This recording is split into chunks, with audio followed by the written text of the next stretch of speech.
প্রথম দিনটা তো বেশ মজাই কেটেছিল এবং দ্বিতীয় দিনও আমি সকালে উঠেই সিদ্ধান্ত নিই শঙ্করপুর তাজপুর ঘুরে আসার।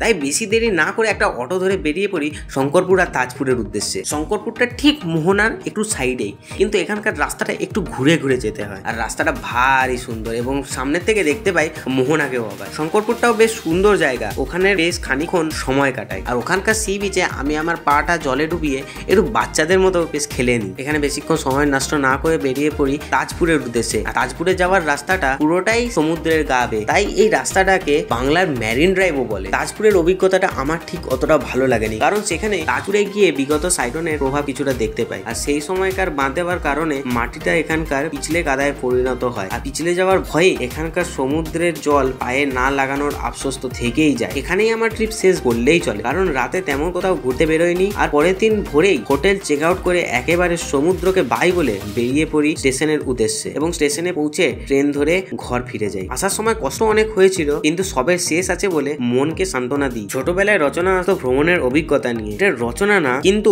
ভিডিওটা এডিট করার সময় আমার সেই সব দিনের কথা মনে পড়ে, কারণ এটাও তো একটা অভিজ্ঞতা। এটা আমার প্রথম ব্লগ বলে নিশ্চয়ই এর মধ্যে অনেক ভুলভ্রান্তি আছে, যদি কোনো ভুলভ্রান্তি থেকে থাকে আমাকে ক্ষমা করে দিও এবং আপনাদের এই ভিডিওটা, এই দীঘা ট্যুরটা ভালো লেগে থাকলে এই ভিডিওটাতে লাইক করে দিও আর চ্যানেলটাকে সাবস্ক্রাইব করে দিও এরকম আরো নতুন নতুন ব্লগ দেখার জন্য। দেখা হচ্ছে পরের ভিডিওতে, ততক্ষণের জন্য বাই।